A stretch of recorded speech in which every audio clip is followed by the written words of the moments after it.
আসসালামু আলাইকুম বন্ধুরা, কেমন আছেন সবাই? আশা করি সকলে ভালো আছেন। তো আজকে কিন্তু আমরা একটি অদ্ভুত বই নিয়ে আলোচনা করব, যে বইটি মূলত শিশুদের জন্য লেখা হলেও সেটা আসলে আমাদের বড়দের সবারই পড়া উচিত। তো বন্ধুরা, আলোচনা করছিলাম অদ্ভুত লাইব্রেরি বইটি নিয়ে। তো এই বইটি লিখেছেন জাপানি ফেমাস রাইটার হারুকি মুরাকামি এবং অনুবাদ করেছে লুৎফুল কায়সার এবং প্রকাশ পেয়েছে নটিলাস প্রকাশনী থেকে। তো বন্ধুরা, এই বইটি কিন্তু একটা ছোট্ট ছেলে এই গল্পের মূল মূল চরিত্র।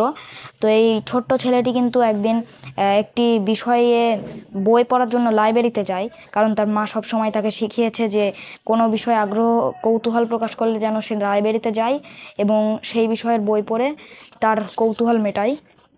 তো সেই জন্য কিন্তু সে একদিন স্কুল থেকে ফেরার সময় লাইব্রেরিতে যায় এবং লাইব্রেরিতে তার সাথে একটি অদ্ভুত ঘটনা ঘটে।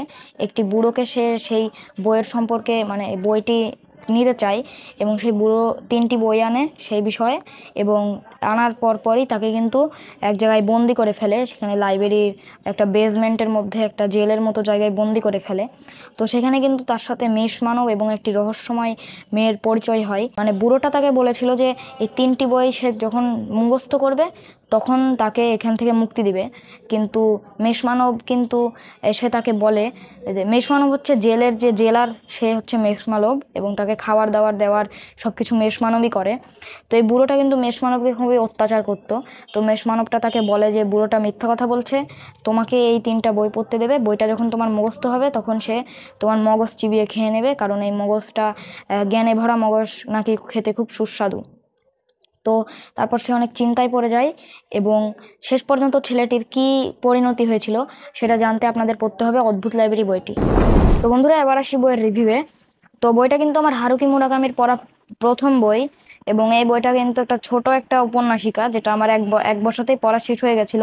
তো এই বইটি কিন্তু আমি ডিপলি বইটি নিয়ে ভাবিনি, কিন্তু শেষে যখন অনুবাদকের কথা আমি পড়েছি সেই টাইমে আমার মানে বইটার প্রতি একটা ভালোবাসা সৃষ্টি হয়ে গেছে এবং সব মিলেই মনে হচ্ছে এ যেন একটি বাংলাদেশের বাস্তব চিত্র।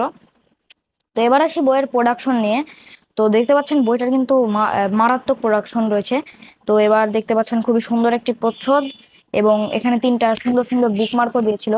তো দেখতে পাচ্ছেন পেজ কোয়ালিটি গুলো কিন্তু অনেক সুন্দর এবং প্রতি 2-3 পেজ অন্তর অন্তর অনেক সুন্দর সুন্দর ছবি রয়েছে এখানে।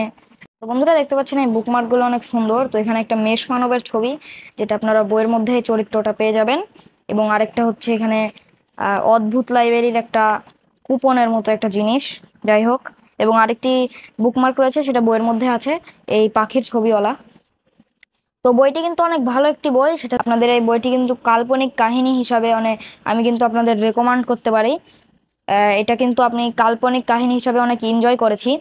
তো বন্ধুরা, সব মিলে আমি বইটিকে রেটিং দেবো 10-এর মধ্যে 9, এবং ভিডিওটি ভালো লাগলে লাইক করে চ্যানেলটি সাবস্ক্রাইব করে দেবেন। Thanks for watching.